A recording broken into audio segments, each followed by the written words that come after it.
With great love and respect in my heart, I welcome you to this sacred observance of Guru Purnima.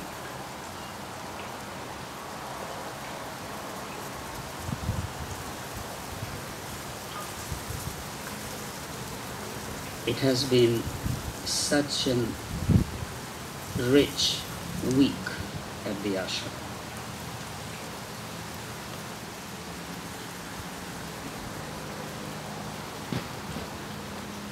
The presence of Guru in our life.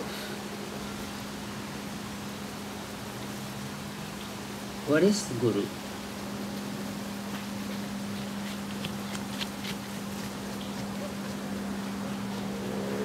It is the Guru in your heart that has brought you here. There were many things you could have been doing, but love and appreciation to something in your life, that is the Guru.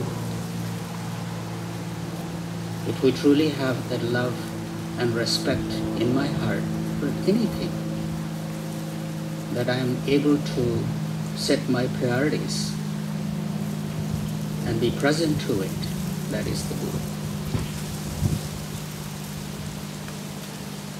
The real Guru is within you, not me. This person is just sitting on this chair, the Guru's seat. Guru Peeth, it is called. Traditionally, before we embark upon any spiritual journey, before we embark upon living a spiritual life, having a Guru in your life is a must. In traditionally. Once you have established a Guru Peeth, then you explore your inner universe. You explore your spirituality. Why? Why do I need somebody else in my life? I can do it myself. If you try to do it by yourself, led by your mind, which is constantly changing, the truth is, if you want to get to the water, you have to dig one well deep. Then you get to the water. Not lots of potholes. And unless there is a Guru Peeth in your life, you go on trying. Try something here for 5 weeks, try something here, try something here, try something here. You never get to the water. Then you say, oh, it's all useless.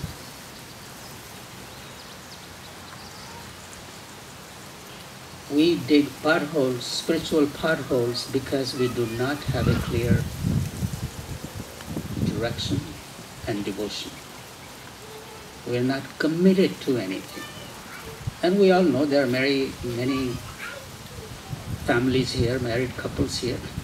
Out of commitment comes the real thing. If there is no commitment, it stays very much on the surface. We keep changing. Having a Guru Peeth in your life is that commitment to your spirituality. Now, who should be my Guru? There are many Gurus out there. It doesn't matter who. It doesn't really matter. You establish your Guru Peeth even in a piece of stone, a statue, a temple. That energy keeps coming close. It's you who make the Guru. Because by giving your seat of your approval to something, some presence in your life, it begins to work for you. If I don't approve, if I don't accept something, even God can be standing in front of me and it won't make any difference. It's my approval, my acceptance that enables me to have that presence. In Indian tradition, Indian scriptures, there are many stories. There was a story of Eklavya, who went to a guru. Guru would not teach him because he was not a prince. He went and established a statue of the guru and practiced his archery, and he became a greater archer than who was studying under his guru. Because of his commitment, because of his devotion.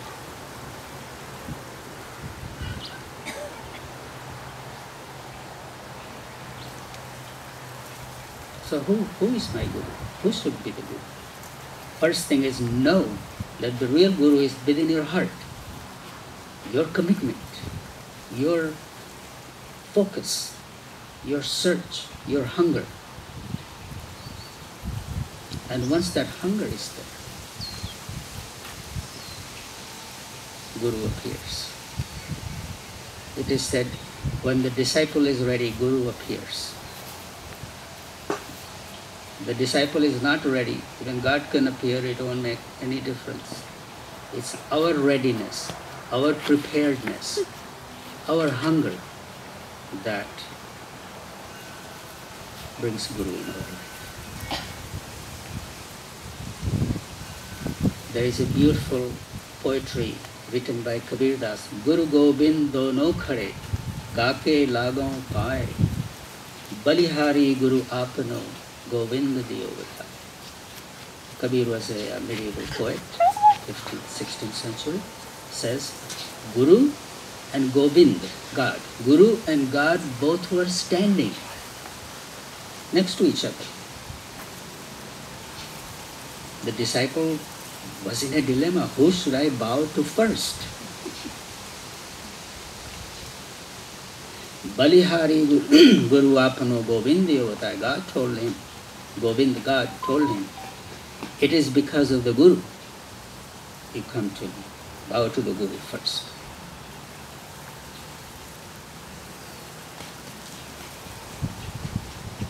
I'm not saying you come and bow to me. I'm just trying to say, whatever Guru Peeth you establish your love and respect, from there will come everything. If we don't have that, we are still led by our mind. And once we establish a Guru Peeth, we transcend the mind.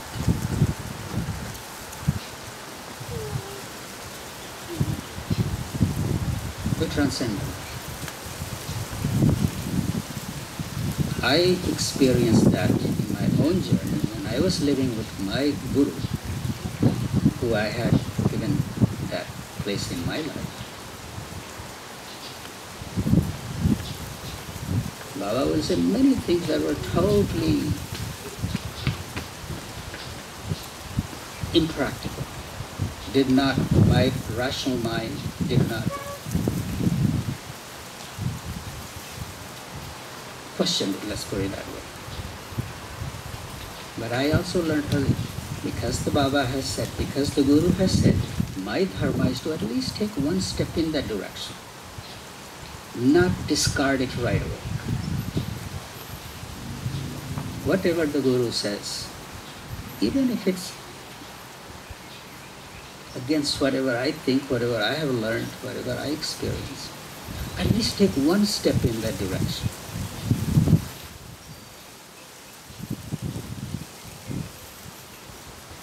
That's training the mind, because if you do that, you're giving a message to your mind that you are not in control. My heart is in control.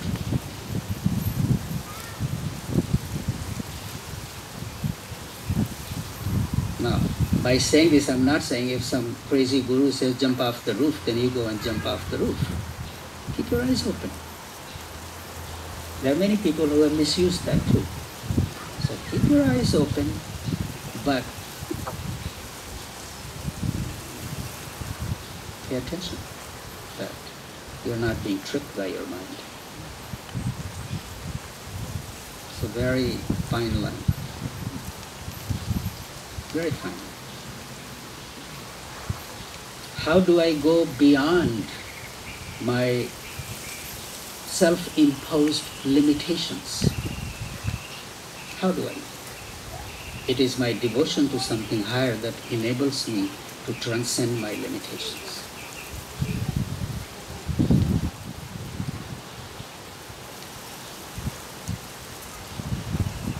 Living with Baba, I learned Baba would always push us. At midnight in New York City, it was snowing, and he would demand something that most of the shops were closed for. It happened to me many times. My first reaction was, it's not such a big thing. Why does he need it now? We could have it in the morning. It's midnight, stores are closed. It's not a very important thing. It's snowing. Where am I going to find it? So that was all my rational mind. But the devotion to the Guru, if my Guru has asked for it, my dharma is to at least just leave the house. At least go for a block. And I did. And lo and behold, something led to another thing, and I accomplished. Now, just to give you a very practical example, one day, Baba was sitting, and he said, I really like green tomato chutney. In New York City, where are you going to find green tomato? All the tomatoes are perfectly ripe. No green tomatoes, you don't see them in the store. So I set out to look for green tomatoes. I went to Chinatown, looked for nothing. So I came to Baba. Baba said, so you found the tomatoes? I said, no. He said, oh, it's right there. Why don't you go right there? On Park Avenue, just a block from where we were staying, somebody had 2 or 3 tomato plants under the divider. And it was growing like it was a wild weed. So it was so close to where we were living. And here I go look for all Chinatown and everywhere looking for green tomato. That was a test of Baba. Wherever do you live? Are you mindful? What's all around you?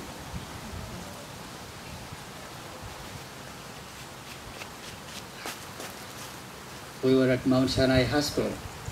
One day I come in, 7th story. He said, oh, how many stairs are there?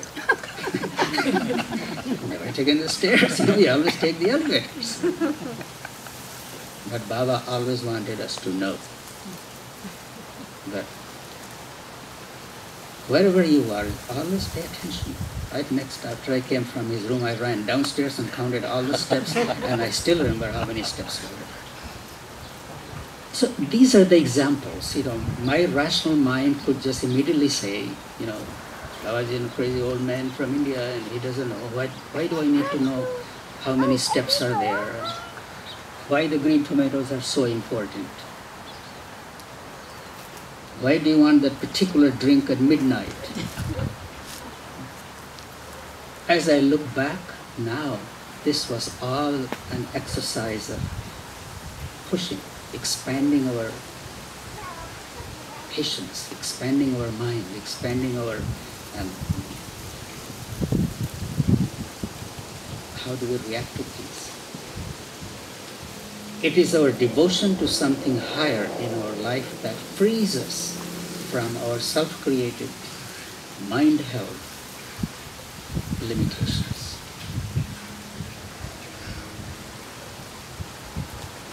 One little girl, as big as Aditi, she came to Baba. We were sitting in New York City. He said, Baba, I hear that you do miracles. You can be in 2, 3, 4 places at the same time. Is it possible? Baba looked at her and said, yes, sister.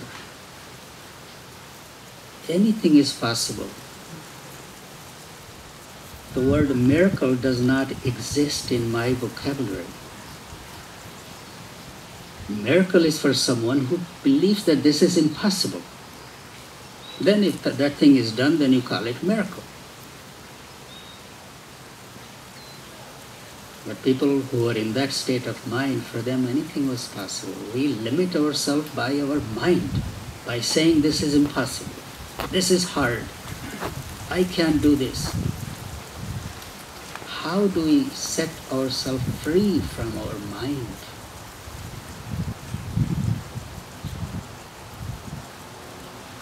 Guru is the way. Guru means that which is grand. Devotion to something higher, having a little trust, having a little love. You make effort, you cross the mountain. This is what I have learned. No matter what it is, I never say, oh, it's impossible. After listening from Baba, I don't say it's impossible. It's hard.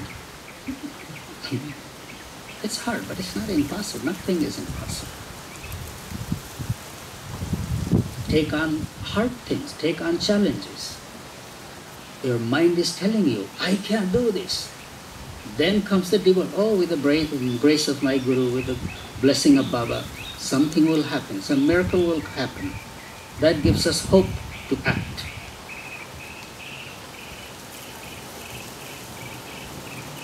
There was a devotee in India and he was really praying for a gas station. He came to me and I said, go try the agency for the gas station. So he calls me up, Baba, with your grace, with your blessing, I did not get it.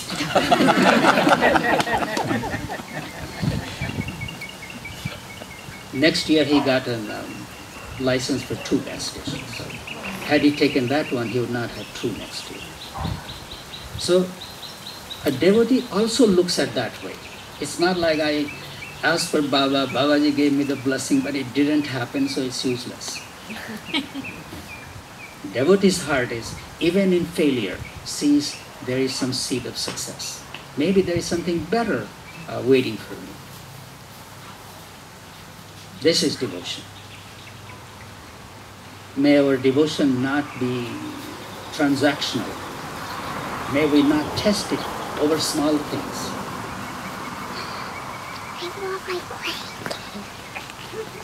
I bow to the goddesses. See, they are right here. But if you think they come riding on a tiger wielding trident, then that's Durgaji.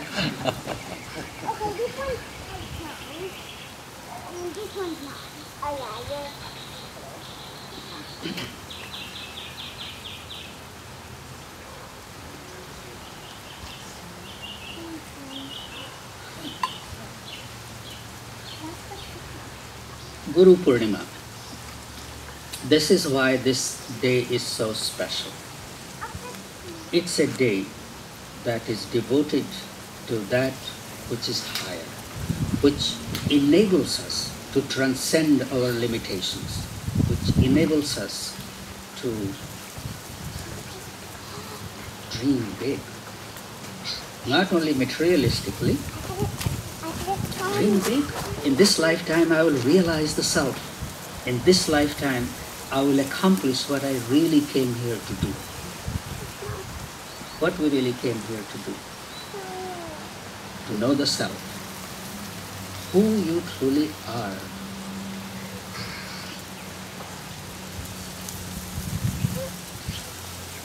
The highest accomplishment, the spiritual accomplishment is to know that you are not separate from God. God is not out there somewhere. God dwells within you in the form of your own higher self. What is that higher self? Your ability to have unconditional love. Your ability to have unconditional acceptance. Your ability to see yourself in all. That's the highest accomplishment. And that is the truth. We're sitting here in different bodies. Everybody has a story. What is it in this body when it leaves? That body becomes just useless. Even those who love us take this body and burn it or bury it. What is it in it that leaves?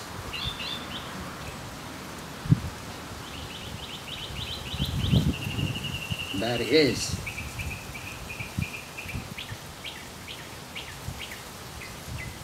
that unites us all.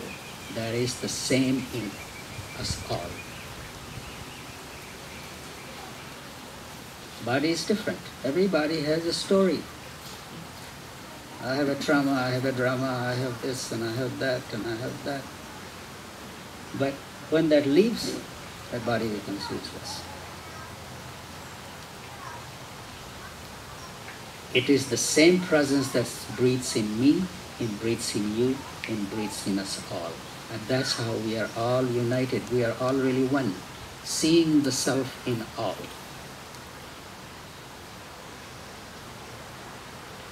Yes, we identify with our story, but that's not the whole thing.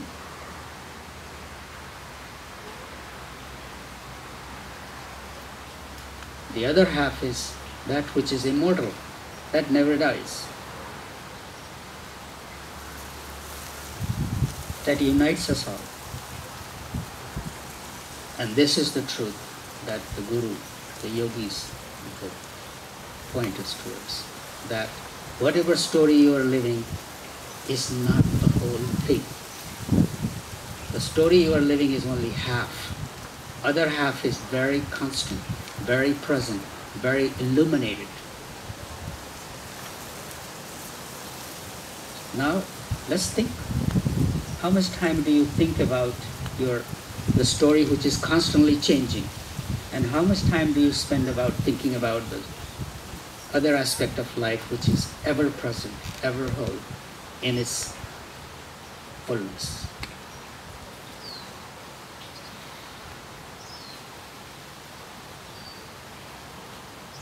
So days like this, the Guru Purnima, really remind us why we came here to do, what we came here to do.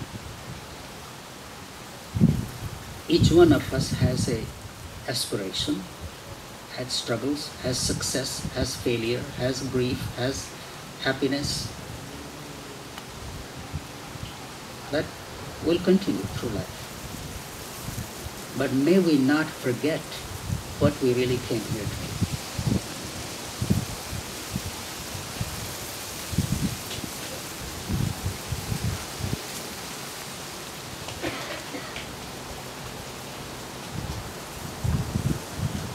It is said on Guru Purnima,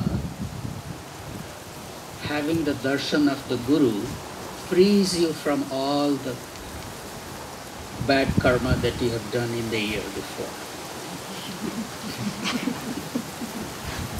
This is why on Guru Purnima, many people don't even go to an ashram or anywhere, but on Guru Purnima, every ashram is jam-packed. They think that's a pretty good deal. That's one day, if you could really absolve yourself of all that, why not? So people, our scriptures were written with this kind of intention that people who don't go or don't have, at least even one day they go, and you never know, something may spark.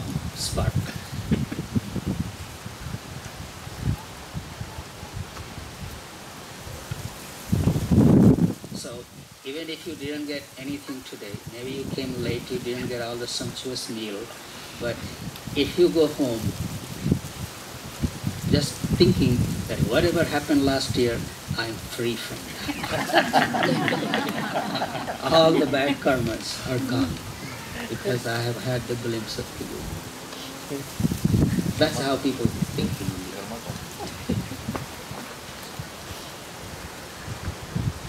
We have a very sweet family. I have been just thinking all day that I was sitting there talking to Nimish, But I'm so glad I'm not in India right now, because being a guru in India is a tough job. All day long we have to sit there, and here you can sit here and walk around, go rest. But our family that we have, the ashram family, is very sweet, very sweet. And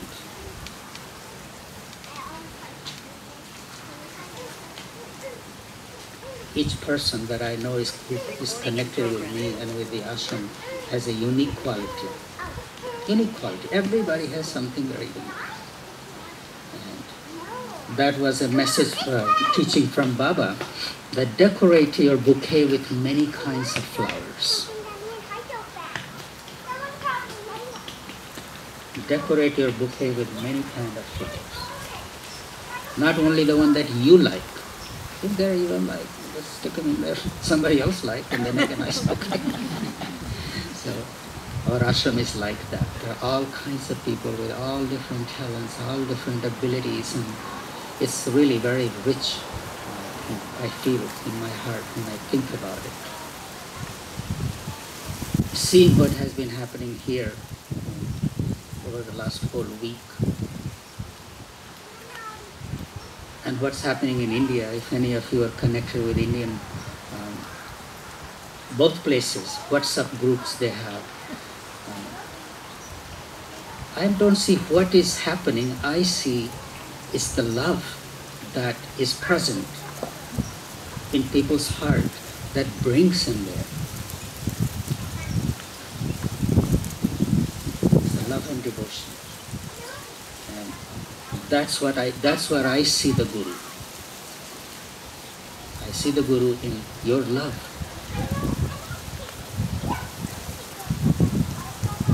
That love is called, love is God.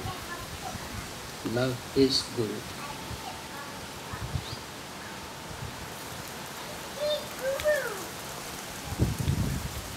The teachings of the ashram that you have been hearing over the years, sadhana and seva. It is through sadhana we connect with our fullness. Overflow of that fullness is seva.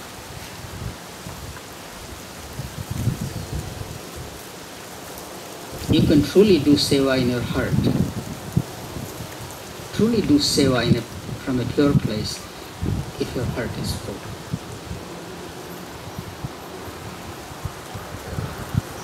I was thinking about this morning, that sadhana and seva are not really separate.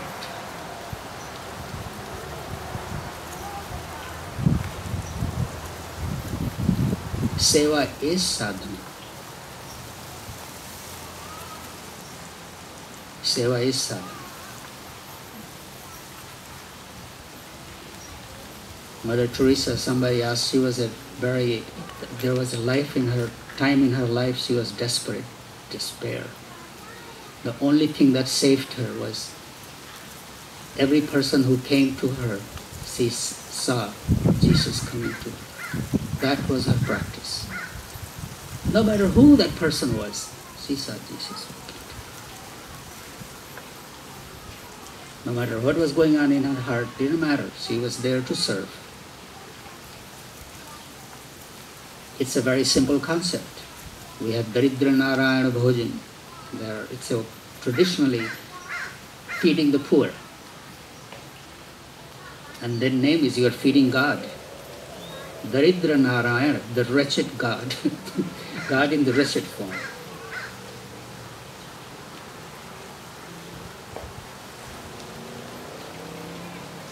Doing something, helping somebody. What's going on in your heart in that moment? Is some arrogance coming in? I'm feeding you? Can we see, even just through the imagination, imagine in your heart that you are helping the divine being.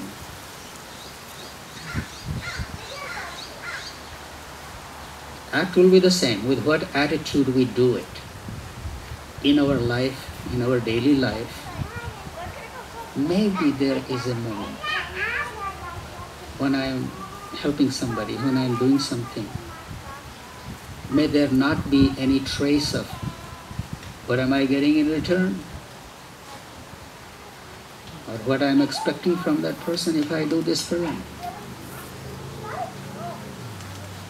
That kind of seva becomes sadhana.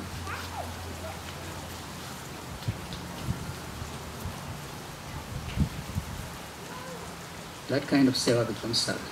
Seeing the presence of God in everything. With what bhav, with what inner disposition I engage in an act, that's what makes it sacred. That's what makes it important for us.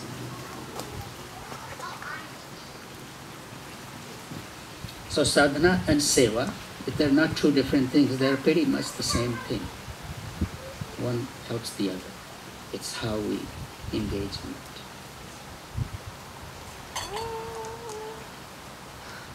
Why I'm saying this? May this message of Guru Purnima be that no matter where you are, whatever your life is, do find little time to do seva. Some kind of seva, where that you are not expecting anything in return.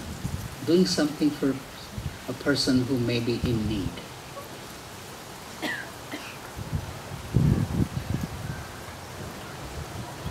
You may say, oh, I'm too busy and I don't have time, I don't have any money, how can I do all this? When those kind of thoughts come, my thought always goes to my father. When I was a little child, he will take me with him, and take a little wheat flour and sprinkle it on ant hills. And he will tell me, see, with a little wheat flour, I'm feeding 1,000 souls.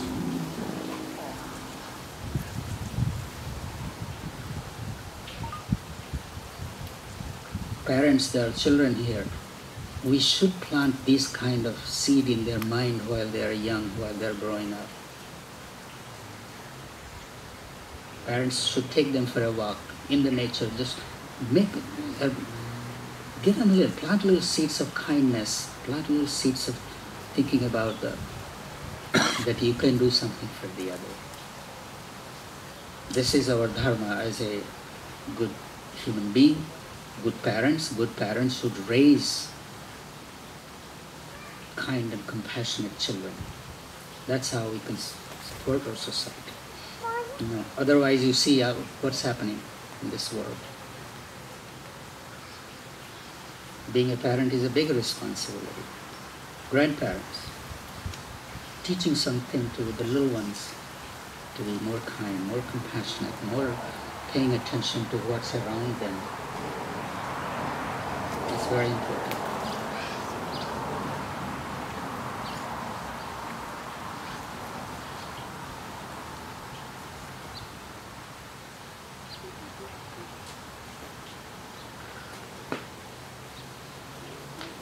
Guru Purnima is also always very special for me because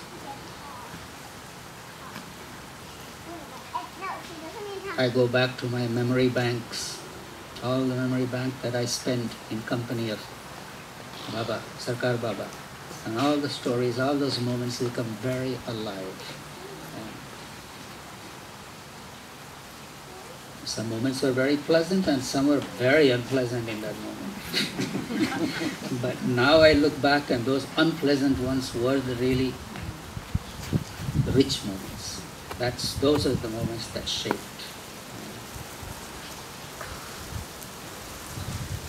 And it was only the love and devotion to the Guru that gave me strength to stick around in those moments.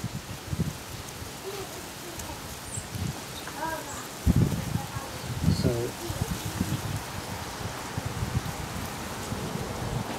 if that kind of commitment is, whether I'm a relation, this Guru-disciple relationship or husband-wife relationship or partner relationship, what gives me strength to transcend my judgments and reactions in that moment?